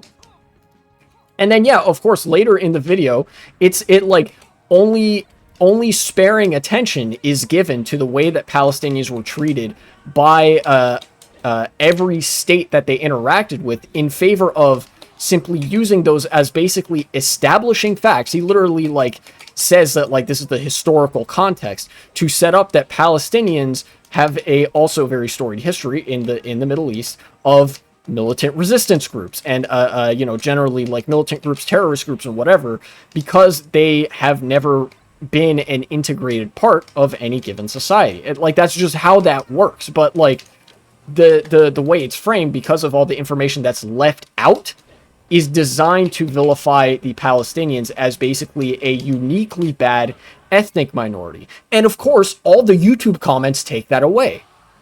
You know, and that's the whole message of the video, that Palestinians are uniquely unsuitable to have human rights, basically. That's always the argument being put forward there, because these people know, in all of their dishonesty, they have the brain to know that they can't just say that Palestinians deserve it. They have to be more coy about it. You know? It's all about the underlying position, because like with people who are willing to be that dishonest that quickly, they don't actually believe in anything. What they believe in is the paycheck that they get from YouTube AdSense.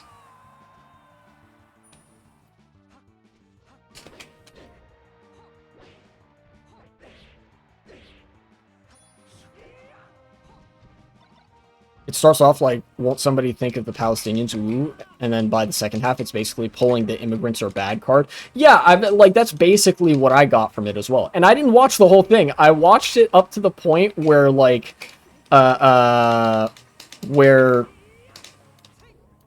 like he didn't mention Israel in the fucking historical context section for how Palestinians were treated in the Middle East by neighboring Arab states and stuff. He didn't mention Israel a single time. And then, like, I kind of skipped around to see if the video went where I thought it was going. And sure enough, it went exactly where I thought it was going to go. So I was like, okay, this video isn't really worth my time.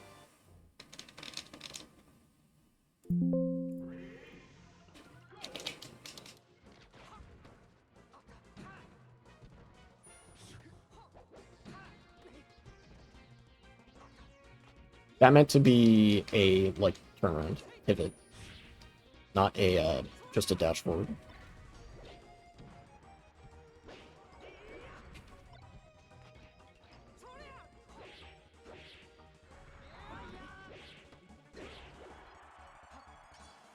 Fair enough, I'm on holiday with my mates, so I'll have to dip now. Have a good stream. Thank you. And thanks for the recommendation. I do like getting the, content recommendations and stuff. Here, hold on. Now, let me see if I can finish up this article about Airbnb and gentrification, and how CNN is very committed to the line that being anti-gentrification is just like being anti-immigrant, despite the fact that, like, the organizers are saying, no, we don't have a problem with foreigners, and foreigners don't necessarily have anything to do with gentrification. You know? Like, CNN weaving the narrative out of whole cloth, as per usual.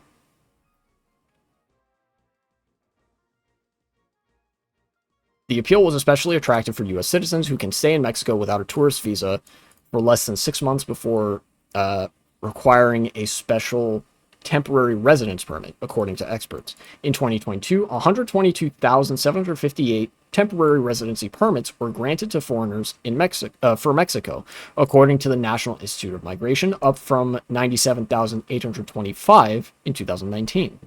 But for many residents, the Mexico City initiative was another sign of the displacement happening around them. Yeah, because of the increased presence of Airbnbs, right? Like, the reason Airbnbs exist is to is to make a quick buck at the expense of the urban environment around them.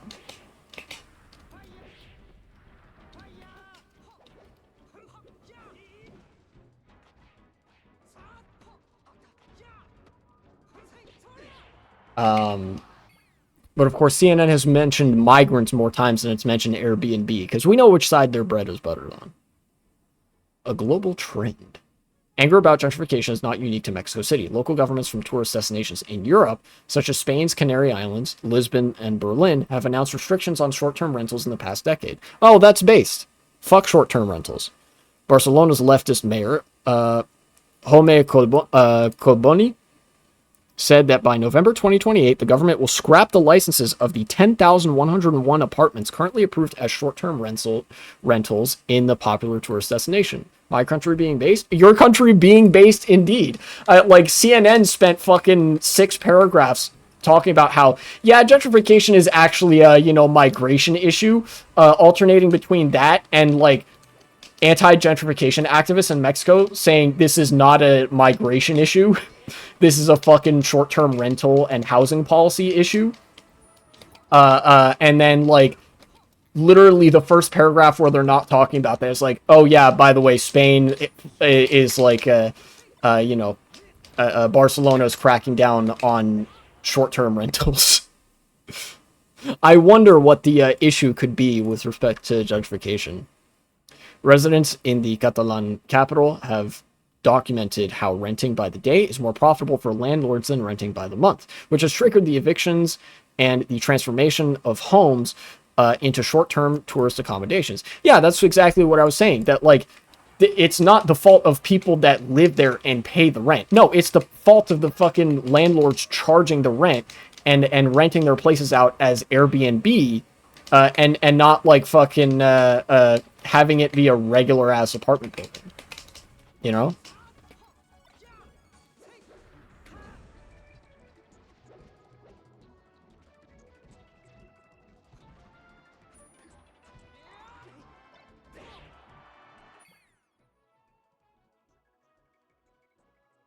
I'm part of the tenants union in Barcelona, and we see many cases of people who are kicked out by their landlords to use the property for tourism. Adrian Trinidad, who lives in Les Corts, a neighborhood in the Catalan capital, previously told CNN. In Mexico City, Airbnb has over 26,500 listings. Jesus. According to the rental platform, many of which are concentrated in the areas most affected by gentrification. Damn, I wonder if there's any relationship between those two things. These listings are concentrated in the central neighborhood of Condesa, Roma, Juarez, and Polanco, according to Inside Airbnb, a project that provides data about Airbnb's impact on residential communities. In response to the mounting criticism and the protests of 2022, the local government introduced new regulations, but experts argue they fall far short. I wouldn't doubt that. Regulations do tend to fall pretty short, insofar as they maintain the relationship of, like, for-profit housing and, like, landlords and shit. Airbnb, meanwhile, says the city needs regulations that support home sharing, not prohibition. Oh, fuck off, Airbnb. And by the city, they mean themselves.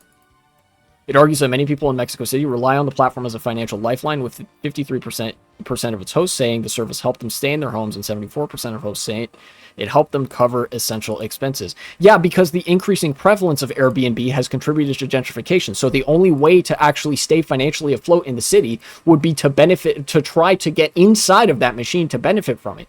It's like somebody saying that, like, I don't fucking know. It's a self-justifying argument. You know?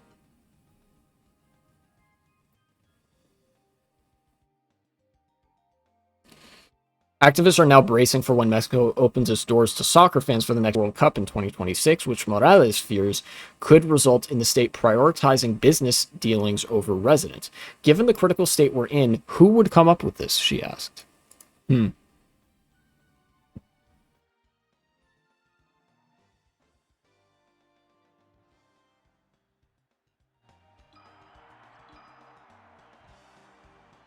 Imagine looking at the debate of, like, imagine being so evil that you're, like, you can look at the debate of, like, residents versus fucking short-term rentals and say, like, oh, but you see the short-term rentals are actually good, actually, because, like, here's fucking one guy or like, what, a couple people who are like, oh yeah, it's a lifeline. 53% of its hosts. These are landlords. The hosts that they're referring to, these are landlords. It's just a slightly different model of being a landlord.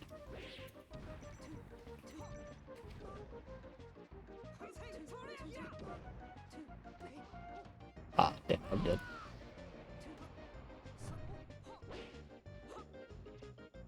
Ah!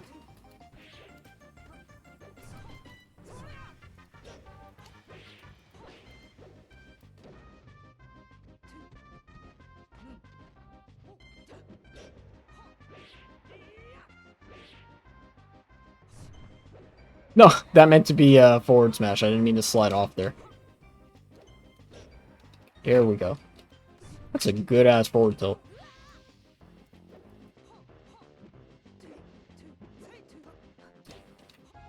After this game, I'm probably going to be done with stream today.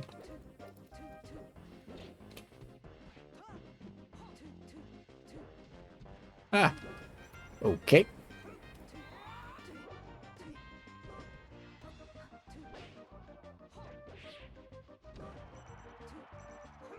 Landed kind of weird there.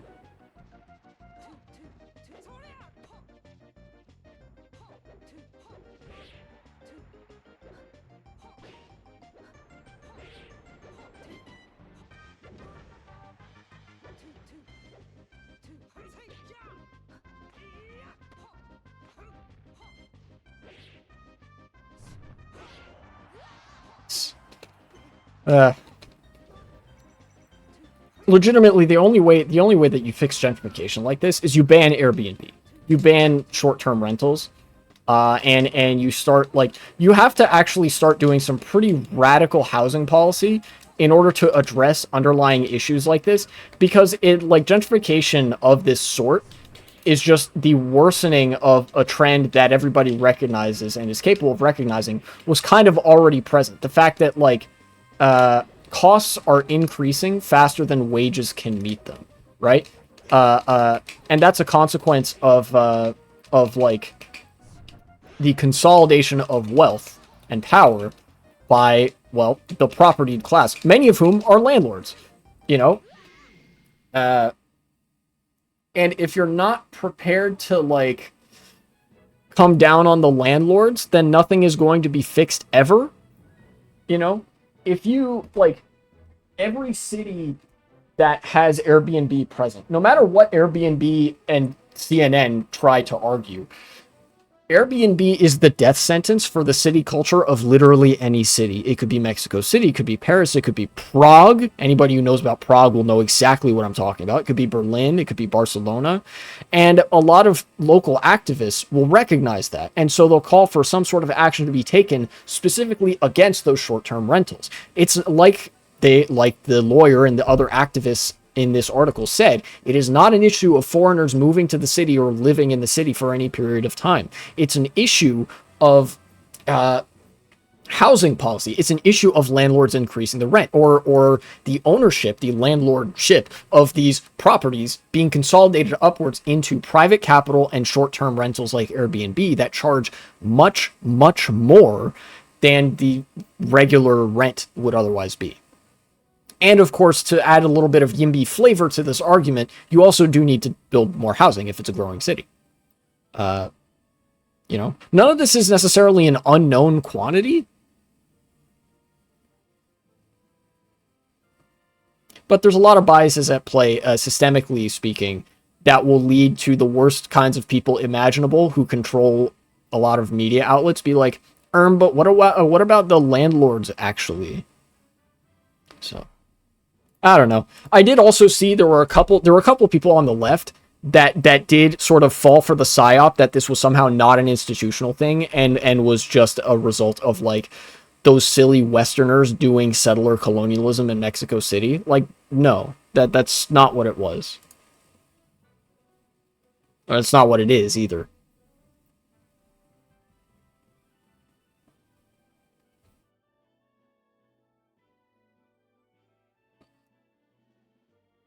Let me raid Lumiru. I don't know if I'm going to make a segment out of anything that I did today. But it was good. It was a good stream.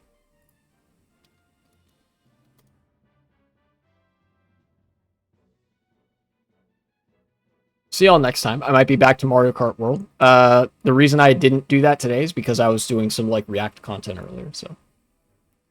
Bye.